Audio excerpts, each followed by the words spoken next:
కాబట్టి అంటే ఇందాక మీడియా కూడా ఆత్మావలోకనం చేసుకోవాలని అన్నారు కాబట్టి మేమైతే దానికి సంసిద్ధంగా ఉంటామండి. మా ఆత్మావలోకనం చేసుకుంటూ ఉంటాం. అలాగే ఇంకా ఫైనల్గా ముగించే ముందు ఆ మధ్య మీ మీద ఒక ఆరోపణ వచ్చింది. జేడి లక్ష్మీనారాయణ గారు అంతకుముందు అంతా తెలుగుదేశం పార్టీకి సపోర్టివ్గా ఉండేవారు, చాలా సపోర్ట్ చేసేవారు. అనుకోకుండా జగన్ గారిని ప్రేజ్ చేస్తూ ఇది చేస్తూ ఉన్నారు.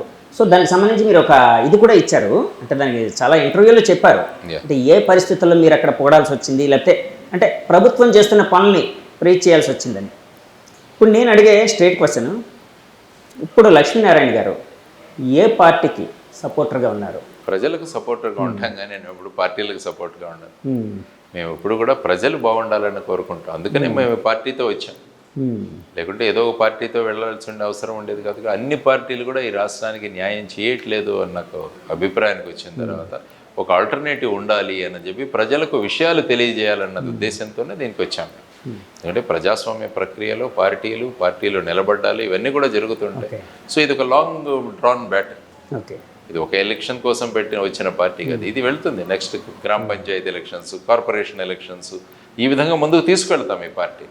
ఎందుకంటే ప్రజలలో ఒక క్రెడిబిలిటీ, ప్రజలలో ఒక విషయాల మీద మాట్లాడే కెపాసిటీకి ప్రజల స్థాయిని పెంచితే అప్పుడు రాజకీయ పార్టీల స్థాయి కూడా పెరుగుతుంది. ఆ విధంగా ప్రజలను చైతన్యవంతులుగా చేయడానికి వచ్చింది జై భారత్ నేషనల్ పార్టీ. సార్, ఇందాక నేను ఇంటర్వ్యూకి వచ్చే ముందు ఓ మిత్రుడితో మాట్లాడుతూ ఇలా జేడి లక్ష్మీనారాయణ గారు ఇంటర్వ్యూ చేయడానికి వెళ్తున్నానంటే ఆయన తన క్వశ్చన్ అడగమన్నాడు. సో ఆయన క్వశ్చన్ని నా క్వశ్చన్గా అడుగుతున్నాను. పవన్ కళ్యాణ్ గారు పిఠాపురంలో ఎమ్మెల్యేగా పోటీ చేస్తున్నారు. అంటే మా పార్టీకి ఏం సంబంధం అని అనద్దు, అంటే అందరనే కాబట్టి నేను అడుగుతున్నాను.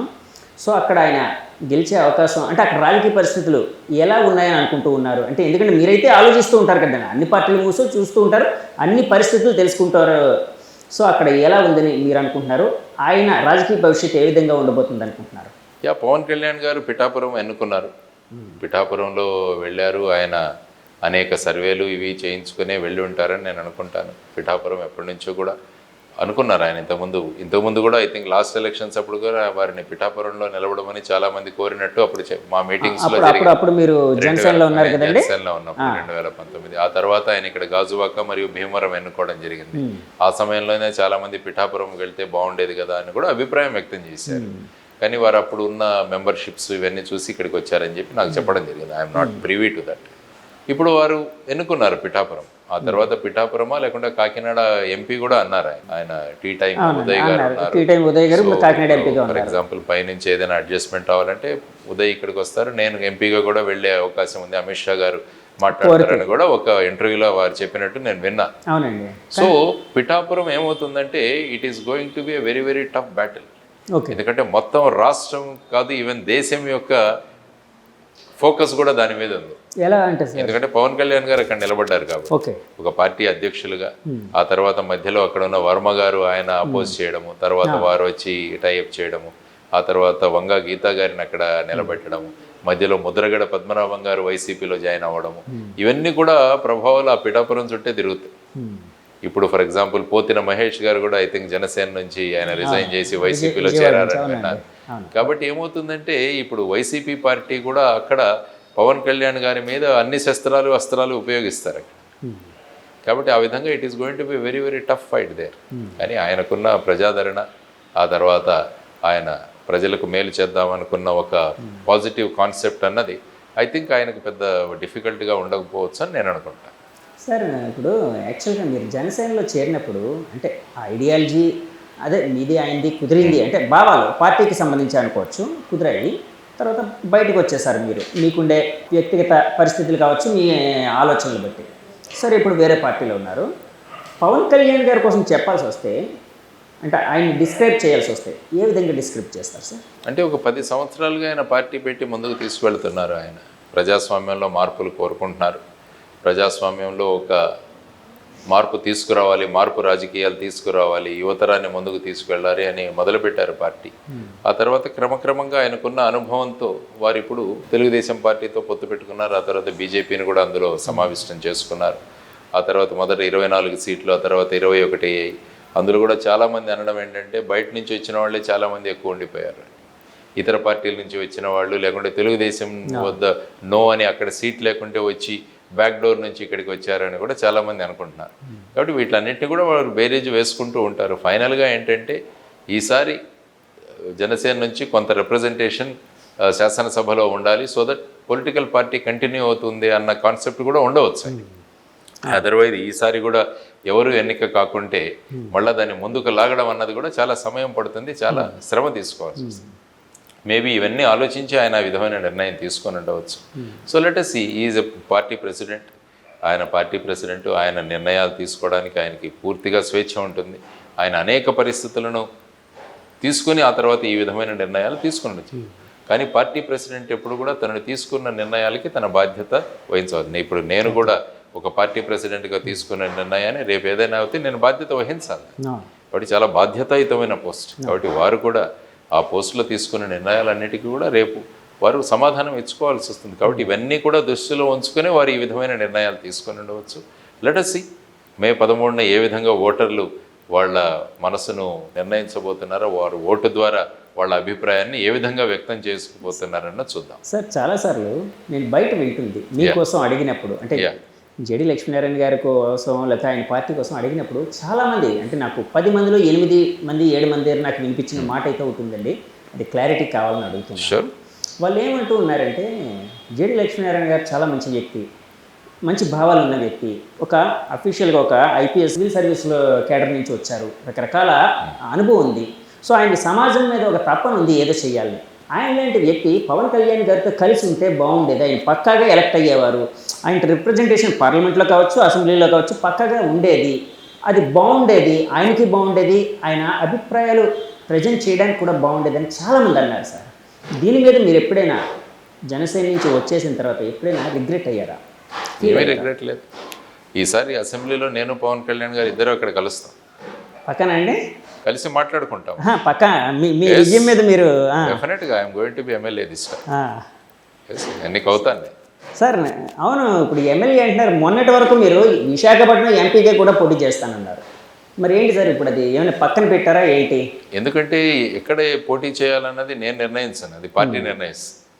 పార్టీ నన్ను ఎమ్మెల్యేగా ఇక్కడ నార్త్లో కంటెస్ట్ చేయమని అడిగారు, చేస్తాను. కానీ ఇప్పుడు పార్టీ అంటోంది మీరు ఎంపీగా కూడా నిలబడండి అన్నది ఆ కమిటీ ఏదైతే ఉందో వాళ్ళు నా మీద మాట్లాడుతున్నారు. సో దాని విషయం కూడా నేను ఒక నిర్ణయం తీసుకోవాలి త్వరలో. ఓకే ఎంపీ కూడా మీరు కంటెస్ట్ చేయండి, అక్కడ గతంలో మీరు కంటెస్ట్ చేశారు, తర్వాత మన క్యాండిడేట్లు 4-5 ఉన్నారు అక్కడ ఈసారి విశాఖ బరిలో, కాబట్టి మీరు ఎంపీగా కంటెస్ట్ చేస్తే ఆ రెండు కూడా ఒకే symbol, MP symbol MLA symbol కూడా ఒకటే, వాళ్ళు ఈవీఎంఎల్లో యూజ్ చేయడానికి కూడా ఉంటుంది. కాబట్టి అడ్వాంటేజ్ మన వాళ్ళకి వెళ్ళొచ్చు అని కూడా మా పార్టీ వాళ్ళు అంటున్నారు. చూడాలి, అగైన్ ఒక మీటింగ్ ఉంది మాకు, ఆ మీటింగ్ తర్వాత నిర్ణయిస్తారు. మీకు ఏదైనా సింబల్ కేటాయించారా సార్? మా symbol torch light. Torch bearer లాగా ఉంటారు. టార్చ్ బేరర్ కి టార్చ్ ఇచ్చి మేము దారి చూపిస్తాం, వెలుగు చూపిస్తాం. చూడండి, ఏదైనా ఒక మంచి సంకల్పంతో వెళితే మనకు పరిస్థితులు అనుకూలిస్తాయి అనడానికి ఇదొక ఉదాహరణ. కాబట్టి ఈ ఉదాహరణతో మేము ముందుకు వెళ్తాము. కాబట్టి టార్చ్ బేరర్గా టార్చ్ తీసుకొని వెళ్తాము, మార్గాన్ని చూపిస్తాం, దారిని చూపిస్తాం, చీకటిని పారదోలేదానికి ప్రయత్నిస్తుంది జై భారత్ నేషనల్. అంటే విశాఖపట్నం ఇప్పుడు నార్త్ నుంచి మీరు ఎమ్మెల్యేగా పోటీ చేస్తున్నారు. నార్త్లో అయితే ఇప్పుడు కూటమి నుంచి విష్ణుకుమార్ రాజు గారు ఉన్నారు, బీజేపీ అభ్యర్థి. అలాగే వైసీపీ నుంచి కేకే రాజు గారు, అంతకుముందు ఓడిపోయారో ఆయన ఉన్నారు. సో ఇద్దరు బలమైన అభ్యర్థులు ఉన్నారు అని వినిపిస్తుంది. అక్కడ ఇందాక మీరు ఒక మాట అన్నారు, పక్కాగా ఎమ్మెల్యేగా గెలుస్తాను, అసెంబ్లీలో నేను మాట్లాడతాను అని అన్నారు కదా. అంటే మీ విజయం మీద అంత విశ్వాసం ఎలా వచ్చింది? అక్కడ పరిస్థితులు ఎలా ఉన్నాయని అనుకుంటున్నారు? నా క్యాంపెయినింగ్ నేను చక్కగా చేసుకుంటున్నాను, ప్రజల్లో మమేకం అవుతున్నాను, డోర్ టు డోర్ వెళుతున్నాను, ప్రజల స్పందన కూడా బాగుంది. ఒక మార్పు రాజకీయాలు తీసుకురావాలనుకుంటున్నాను, ఉత్తర విశాఖను ఉత్తమ విశాఖగా చేయాలన్న సంకల్పన అక్కడ వ్యక్తం చేశాను. ముఖ్యంగా డ్రగ్స్, గాంజా ఇటువంటి వాటి నుంచి దూరం చేయాలి, పిల్లలకు చక్కగా ఒక మంచి పెద్ద library, knowledge hub, skill development centre, cultural centre ఇవన్నీ కూడా ఆ ప్రాంతంలో ఏర్పాటు చేసి విశాఖపట్నం నార్త్ని దేశంలోనే ఒక ఉత్తమ మోడల్ కాన్స్టిట్యుయెన్సీగా తయారు చేయాలన్నది నా కాన్సెప్ట్. అంటే ఒక ఎమ్మెల్యే ఏం చేయగలడు అన్నది చూపించాలి మిగతా ఎమ్మెల్యేలకి. ఆ సంకల్పంతో నేను ఉన్నా, ఆ సంకల్పాన్ని ప్రజలకు వ్యక్తం చేశాను ఓటర్స్. సార్ చేయండి, మీతో పాటు మేము ఉన్నాం, మేము మార్పు కొనుక్కునేవాళ్ళం, ఆ విధంగా మేము ఖచ్చితంగా చేస్తామని ప్రజలు ముందుకు వస్తున్నారు. కాబట్టి నా విజయం అన్నది జరుగుతుందని చెప్పేసి నేను ఎలక్షన్ అనగానే డబ్బులు పంచే సంస్కృతి అయితే ప్రతి చోట ఉందండి. కొంతమంది తెలిసి పంచుతారు, కొంతమంది అంటే అవతల వాళ్ళకి తెలియకుండా పంచడం అనేది ఉంది. ఈ పార్టీ ఆ పార్టీ అని కాదు, 100 కోట్లు పెట్టాల్సిన పరిస్థితి ఉంది అని చెప్పి చాలాసార్లు ఆఫ్ ద రికార్డ్ మనం ఎన్నోసార్లు వింటూ ఉంటాం చాలామంది. మీరు డబ్బులు ఖర్చు పెట్టి అవతల వాళ్ళు ఒక చైతన్యం తేవడానికి ఇచ్చేస్తున్నారా, లేకపోతే ఎలాంటి ప్రయత్నం చేస్తూ అవతల వల్ల చైతన్యం రగిలించడానికి చేస్తున్నారు? మా పార్టీ బేసిసే జీరో బడ్జెట్ పాలిటిక్స్. డబ్బులు పంచే ప్రసక్తే లేదు. మేము మాకున్న అభిమానాన్ని పంచుతాం వాళ్ళకి, మేము ఏం చేస్తాము అన్న విషయాలను పంచుతాం వాళ్ళకి, మేము ఏ విధంగా కాన్స్టిట్యుయెన్సీని నియోజకవర్గాన్ని ముందుకు తీసుకువెళ్తాము అన్నది పంచుతాం. ఆ తర్వాత వచ్చేసి నిరుద్యోగ సమస్యని ఏ విధంగా తీరుస్తామో అన్నదాన్ని పంచుతాం. డ్రగ్స్ ఇవి లేకుండా ఈ సమాజాన్ని ఎలా తయారు చేస్తుందామన్న మా ఆలోచనలు పంచుతాం. కాబట్టి ఇటువంటి వాటిని మేము పంచుతాం, కానీ మేము డబ్బులు పంచే పార్టీ కాదు ఇది జయ భారత్. సార్, ఇందాక ఒక మాట అంటే మనం ఇందాక అవాయిడ్ అయ్యాం కొంత, అంటే దారి తప్పింది. నేను ఒక క్వశ్చన్ అడిగానండి. అంటే ఇక్కడికి కంటైనర్, డ్రగ్స్తో కూడిన కంటైనర్ వచ్చిన దాని మీద అధికార పక్షం ప్రతిపక్షం ఒకరి మీద ఒకరు దుమ్మెత్తి పోసుకున్నారు. సరే, అక్కడ నిజమైతే మాలాంటి ప్రజలకు తెలియదు అసలు ఏం జరిగింది, అంటే ఎవరి హస్తం ఉందనేది మాలాంటి వాళ్ళకి ఎవరికి తెలియదు. కానీ బీయింగ్ ఏ ఇన్వెస్టిగేటివ్ ఆఫీసర్ అంటే ఇంతకు ముందు మీకు ఎక్స్పీరియన్స్ ఉంది కాబట్టి, అంటే ఇప్పుడు అక్కడ విషయాలన్నీ ప్రతిదీ తెలియాలి కాదు, కానీ ఏం జరిగి ఉండొచ్చు అన్న దాని మీద ఒక క్వశ్చన్ అడిగాను సార్. దాన్ని అంటే ఒక్కసారి చెప్పగలరా? ఇప్పుడు ఏమవుతుందంటే దాంట్లో unless you have the details, container order చేసిన వాళ్ళు ఎవరు, ఎందుకు చేశారు, భారతదేశంలోనే ఈస్ట్ ఇంత తక్కువ ధరలో మనకు దొరుకుతున్నప్పుడు బ్రెజిల్ నుంచి తీసుకురావాల్సిన అవసరం ఏంటి? ఐ థింక్ ఇక్కడ 76 రూపాయలు ఎంతో అనుకుంటాను కిలో. అంటే చెరుకు నుంచి తయారు చేసేది కదా సార్, అదే కదా. అక్కడ 150 రూపాయలు అంట. 150 రూపాయలు ఇంత షిప్లో వేసుకొని ఇక్కడికి తీసుకురావాల్సిన అవసరం ఏముంది? అంటే ఎక్కడో రూటింగ్ జరుగుతోంది ఈ డ్రగ్స్. ఓకే. ఎందుకంటే ఇంతకుముందు ముందరా పోర్టు కూడా మీరు చూసుకుంటే 2021-22లో 3000 కిలోల హెరాయిన్ దొరికింది అక్కడ. అది కూడా ఎవరో విజయవాడ వాళ్ళు ఆర్డర్ చేసిన కంటైనర్, అక్కడ ఇంటర్సెప్ట్ అయింది. అంటే ఈ ఆంధ్రప్రదేశ్ అన్నది ఒక డ్రగ్స్ క్యాపిటల్గా తయారైందా? ఎక్కడ గంజాయి పట్టుబడినా కూడా దాని మూలాలన్నీ కూడా మన ఇక్కడ ఏజెన్సీ ప్రాంతంలో ఏఓబిలో జరుగుతున్నాయి. ఆంధ్ర ఒరిస్సా బార్డర్ దగ్గర కల్టివేషన్. సో ఇవన్నీ చూసుకుంటుంటే ఏమవుతుంది ఫైనల్గా రాష్ట్రం గురించి, రాష్ట్రంలోని యువతరం ఏమవుతుంది? చాలా డ్రగ్ అడిక్షన్ సెంటర్లో చూసినా కూడా చాలా హృదయ విదారక కండిషన్లు ఉంటున్నాయి. చాలామంది కుటుంబాల్లో బయటికి రావట్లేదు, చాలామంది పిల్లలు డ్రగ్ అడిక్ట్స్ అవుతున్నారు. నేను ప్రచారంలోకి వెళుతున్నప్పుడు చాలామంది చెప్తారు సాయంత్రం అవగానే ఇక్కడ ఫ్రీగా డ్రగ్స్ దొరుకుతాయండి, అంత యథేచ్ఛగా దొరుకుతున్నాయండి అంటారు వాళ్ళు. తల్లిదండ్రులు చెప్తున్నది, ఎందుకంటే ఫైనల్గా ఆ పిల్లలను తల్లిదండ్రులుగా భరించాల్సి. సార్, వ్యవస్థలు ఏం చేస్తున్నట్టే సార్? మరి చేయాలి వ్యవస్థలు పోలీసు వ్యవస్థ కానీ ఇంకా వ్యవస్థలన్నీ ఉన్నాయి కదండి. అంటే అంత యథేచ్ఛగా గంజాయి ఇలాంటివన్నీ దొరుకుతూ, అందుకనే అంటున్నాను ఈ కంటైనర్ వెనకాల ఎవరున్నారన్నది బయటికి రావాలి. ఈ కంటైనర్ వెనకాల ఏదైనా పొలిటికల్ శక్తులు దాగి ఉన్నాయో, who ever it may be, బయటికి తీసుకురావాల్సిన బాధ్యత ఉంది. కాబట్టి ఆ ఏజెన్సీస్ అనేవి చెప్పాలి ఈ కేసులో. ఎందుకంటే నేను విశాఖ పౌరుడిగా నేను అడుగుతున్నాను వీళ్ళని, చెప్పండి ఈ కంటైనర్ ఎందుకు వచ్చింది, ఎవరు తీసుకొచ్చారు, ఏమైంది కంటైనర్? ఇవన్నీ కూడా ప్రెస్ నోట్స్ ద్వారా సిబిఐ కూడా చెప్పాల్సిన అవసరం ఉంది. ఎందుకంటే ఇది ఒక స్మాల్ ఇన్వెస్టిగేషన్ కాదు, it is affecting the lives of people. ప్రజల యొక్క జీవితాలతో, యువతరం యొక్క జీవితాలతో ఆడుకుంటున్న విషయం. ఈ విషయంలో క్లారిటీ రావాలి, లేకుంటే తల్లిదండ్రులు ఎంత ఆందోళనలో ఉన్నారో మీకు తెలియదు. సో వీటన్నిటి గురించి ఆలోచించాలన్నదే మా కాన్సెప్ట్. 2014లో మీరు ఎలక్షనీరింగ్లో ఉన్నారు. 14 పరిస్థితులు కూడా గమనించి ఉండొచ్చు మీరు. అంటే ఎందుకంటే మీరు అప్పటికే చాలా కాలేజీలు ఇలాంటివి తిరుగుతూ ఒక సోషల్ అవేర్నెస్ ప్రోగ్రామ్స్ చాలా చేసేవారు. 2019 నుంచి రాజకీయాలకి గమనిస్తున్నారు, ఇప్పుడు ఫుల్ ప్లెజ్డ్గా రాజకీయాల్లో అయితే ఉన్నారు. సో అప్పటికి అంటే 2014 నుంచి ఈ ఐదేళ్ళు బేరీజ్ వేస్తే ఒక పార్టీ అధినాయకుడిగా మీకు ఎలాంటి ఆలోచన వస్తుందండి?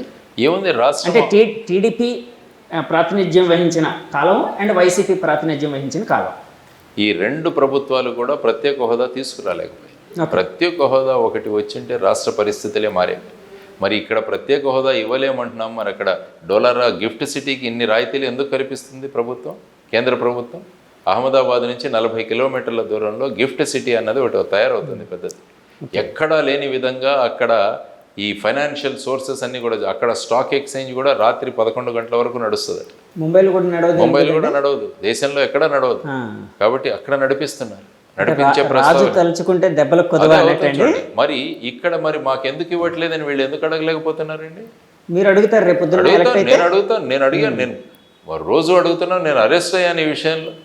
ఢిల్లీలో వెళ్ళి ఏపీ భవన్లో జంతర్ మంతర్లో ఆందోళన చేశాం మేము, అక్కడ సెమినార్లు కండక్ట్ చేశాము. ఇక్కడ ప్రతి ప్రాంతంలో కూడా మేము దీని గురించి మాట్లాడుతున్నాం. మరి ఇవన్నీ అవుతుంటే మరి ఏమి పట్టినచ్చు ఉన్నది ఈ పార్టీలు? మళ్ళీ వాళ్ళతోనే వెళ్ళి పొత్తు పెట్టుకుంటున్నారు. మరి ఏమీ చేయలేదని అడగట్లేదు. ఏమైంది రాష్ట్రం ఫైనల్గా? ఇప్పుడు 12-13 లక్షల కోట్ల అప్పుల్లో ఉన్నదట. మరి ఏం చేశారు మీరు ఇంతకుముందు? రాజధాని లేదు, పోలవరం లేదు, రైల్వే జోన్లు లేవు, విభజన హామీలు లేవు. మరి ఒకరి మీద ఒకరు ఉచితాలు ఉచితాలు ఉచితాలు. మేము వాళ్ళు ఒకరికి ఇస్తే మేము ముగ్గురికి ఇస్తాం, వాళ్ళు 5,000 ఇస్తే మేము 10,000 ఇస్తాం, ప్రతి మహిళకు మేము 1,800 రూపాయలు ఇస్తాం అన్న ధోరణిలో వీరు వెడుతున్న ఈ సందర్భంలో ఏదో ఒకటి మనం చేయాలన్నది అందరికీ అర్థం అవ్వాలి. అంటే ఒకవేళ మీరు అధికారంలోకి వస్తే అనుకోండి, వస్తే ఉచితాలు ఇలాంటివన్నీ తీసేస్తారా అండి? సంక్షేమం ఉంటుంది, ఉచితాలు సంక్షేమం. అంటే సంక్షేమానికి ఉచితానికి తేడా ఏంటంటే ఏ విధంగా? అంటే సంక్షేమం అంటే ఏమవుతుందంటే ఆ డబ్బులు ఏవైతే ఖర్చు పెట్టామో దానివల్ల సమాజానికి ఉపయోగం అవ్వాలి. ఉచితం అంటే ఏమవుతుందంటే డైరెక్ట్గా ఒక వ్యక్తికి, ఫర్ ఎగ్జాంపుల్ మీరు 45 సంవత్సరాల వయస్సు పూర్తి అయ్యి మీరు సామాజిక వర్గానికి చెందితే మీకు 15,000 రూపాయలు, అది ఉచితం.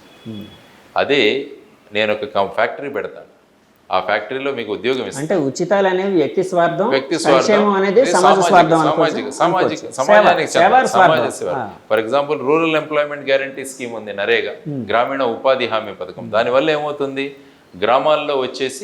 గ్రామాల్లో వచ్చేసి పూడికలు తేవుతాయి, చెక్ డ్యాములు కట్టబడతాయి, స్కూళ్ళు కట్టబడతాయి. దానివల్ల ప్రజలకు డబ్బు వస్తుంది, గ్రామానికి ఉపయోగపడుతుంది. అది కాకుండా నేను డైరెక్ట్గా ఇచ్చేసాను అనుకోండి. ఇప్పుడు ఫర్ ఎగ్జాంపుల్ మీ పిల్లలకి చాక్లెట్లు ఇస్తున్నాను, నేను పిల్లలకి చాక్లెట్లే ఇస్తూ వెళ్ళామనుకోండి, ఏమవుతుంది? పుస్తకాలు ఇస్తామనుకోండి, రేపు ఉపాధి సంపాదించుకుంటాడు.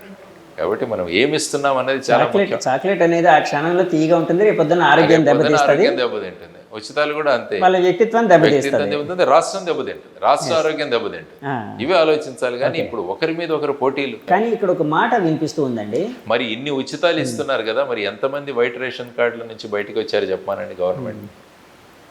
మీరు ఎన్ని వైట్ రేషన్ కార్డులు తగ్గించారు? మరి ఇంతమందికి మీరు ఉచితాలు ఇస్తారు. 2,65,000 కోట్ల రూపాయలు ఇచ్చామన్నారు 5 సంవత్సరాల్లో, వారు కూడా అంత ఇచ్చామన్నారు. మరి ఎన్ని వైట్ రేషన్ కార్డులు తగ్గాయి? వైట్ రేషన్ కార్డులు పెరుగుతున్నాయి రాష్ట్రంలో. అంటే పేదరికం పెరుగుతున్నట్ట. మరి ఈ డబ్బులు ఎక్కడికి వెళుతున్నాయండి? ప్రభుత్వం ఇవన్నిటి కూడా ఇవ్వాలి, మరి సమాధానం ఇవ్వాలి. మేము ఉచితాలు ఇస్తున్నాం, సంక్షేమం చేస్తున్నాం, ఇదే అంటే దాని ఎఫెక్ట్ రావాలి కదా, మరి దాని గురించి మాట్లాడగలగాలి ప్రభుత్వం. ఎస్, సంక్షేమం ఎప్పుడు కూడా ముందుకుండాలి. మనది వెల్ఫేర్ స్టేట్, రాజ్యాంగం తీసుకున్నా కూడా వెల్ఫేర్ స్టేట్. ఎందుకని ఎప్పుడు సంక్షేమము ఉచితాల మధ్య మనం డిఫరెన్స్ తీసుకురాగలగాలి. ఇప్పుడు మంచి స్కూళ్ళు కట్టండి, మంచి ఇవి తీసుకురండి, వాటి ద్వారా మీరు పిల్లల్ని ఆకర్షించండి. అది కాకుండా మేము అమ్మఒడి ఇస్తామంటే ఎందుకు? అమ్మఒడి ఉచితం. ఆ ఉచితాన్ని ప్రస్తుతం తెలుగుదేశం వాళ్ళు ఏమంటున్నారు? ఆయన ఒకరికే ఇచ్చారు, మేము ముగ్గురికి ఇస్తామంటున్నారు. ఎక్కడి నుంచి తెస్తారు ఈ డబ్బులన్నీ? వాళ్ళ ప్రాపర్టీ అమ్ములు ఇస్తున్నారా? వాళ్ళ దగ్గర నుంచి వాళ్ళ భూములు అమ్మిస్తున్నారా? ప్రజలు ట్యాక్సులు కట్టి ఆ అమౌంట్లోంచి ఇస్తున్నారు కదా. అది కాకుండా అప్పులు తెస్తున్నారు. మరి ఈ విధంగా నడపడం అది ప్రభుత్వం కాదు. ఇవ్వండి, ఒక 5 సంవత్సరాలు జై భారత్ నేషనల్ పార్టీకి ఇవ్వమనండి. ఎంత సంచలనం తీసుకొస్తామో, ఎన్ని మార్పులు తీసుకొస్తామో. సార్, నాకు బయట ఒక మాట చాలాసార్లు వినిపించిందండి కొంతమంది ద్వారా. జేడి లక్ష్మీనారాయణ గారు యాక్చువల్గా రాజకీయాల్లోకి వచ్చింది సేమ్ అవడం కోసం. Yes, I'm a CM, I'm a change maker. మార్పు తెచ్చే వ్యక్తి. I'm CM, yes, I'm a change maker. Now also I'm a change, I'm a CM. ఇప్పుడు కూడా నేను సీఎంనే, మార్పు తీసుకొస్తా. కాదు సార్, చేంజ్ మేకర్ని పక్కన పెడితే చీఫ్ మినిస్టర్ అవ్వాలనుకుంటున్నారా? ప్రజలు ఆకాంక్షిస్తే వాళ్ళ ఓటు ద్వారా వేస్తే అవుతాను, ఎందుకు కాకూడదు? ప్రతి ఒక్కరు అవుతున్నాం, నేను ఎందుకు కాకూడదు? ప్రజల సంక్షేమం గురించి ఆలోచించేవాడిని, ప్రజల యొక్క వాళ్ళ అభివృద్ధి కోసం ఆలోచించేవాడిని. ఆ విధంగా చేంజ్ మేకర్ని నేను ఎప్పుడు కూడా. నా ప్రతిరోజు కూడా కొంత మార్పు తీసుకొచ్చే ప్రయత్నంలోనే ఉంటా. సో ఆ ప్రక్రియలో చూద్దాం ఏమవుతుందో. ఈ రాజకీయ బ్యాటిల్లో ఎక్కడి వరకు వెళ్తామో చూద్దాం. స్టేట్ వరకే ఆపారు, ఎందుకు కేంద్రం ఢిల్లీకి ఎందుకు తీసుకెళ్ళట్లేదు నన్ను? అంటే సీఎం కాస్త పిఎం అని. Prime mover, now I'm also PM, prime mover. ముందు తీసుకువెళ్ళేవాడు, now I'm CM, I'm also PM. Okay sir, ఫైనల్గా చెప్పండి, ఇప్పుడు రాజకీయ పరిస్థితుల్లో మన రాష్ట్రంలో ఆంధ్రప్రదేశ్లో ఏ పార్టీ ఎన్ని స్థానాలు గెలిచే అవకాశం ఉందని? అది 13 జూన్ 4 ఆలోచన. అంటే మీకు ఒక అవగాహన ఉంటుంది కదా, దానికోసం అడుగుతున్నాను. ఎన్ని గెలవచ్చు? సరే సార్, స్ట్రైట్గా అడుగుతున్నాను సార్. టీడీపీ, జనసేన, బీజేపీ కూటమి ఎన్ని గెలవచ్చు? జై భారత్ నేషనల్ పార్టీ అధికారంలోకి వస్తుంది, ఇంత మాత్రం. వైసీపీ ఎన్ని గెలవచ్చు సార్? జై భారత్ నేషనల్ పార్టీ అధికారంలోకి వస్తుంది. Yes, that is my reply. Sir అంటే నాకు ఒకటి అనిపిస్తూ ఉందండి, యాక్చువల్గా రాజకీయ నాయకులకి లౌక్యం ఎక్కువ కావాలంటారు. సో ఆ లౌక్యం ఎక్కువగా మీకు అలవడింది. నేను కాన్ఫిడెన్స్ తో వెళ్తాను. I'm always confident. మరి మనలో మనకు కాన్ఫిడెన్స్ లేకుంటే మనం ఎందుకు ముందుకెళ్ళాలని నేను అడుగుతాను. వాళ్ళు వైనాట్ 175 అన్నప్పుడు, వైనాట్ 160 అన్నప్పుడు వైనాట్ వి అంటాను నేను. Okay, why not Jai Bharat national party. Okay sir, thank you అండి, thank you very much sir.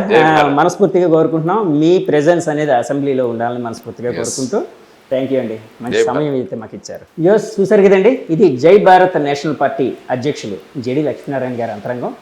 ఆయన తను సీఎం కావాలనుకుంటున్నారు, పిఎం కావాలనుకుంటున్నారని కూడా చెప్పారు. సో సీఎంకి పిఎంకి కొన్ని అర్థాలు కూడా చెప్పారండి. ఈ ఇంటర్వ్యూ మీకు నచ్చితే మా ఛానల్ లైక్ చేయండి, కామెంట్ చేయండి, షేర్ చేయండి, సబ్స్క్రైబ్ చేయండి. Thank you very much. Signing off me Jagadish from journey with Jagadish. By by.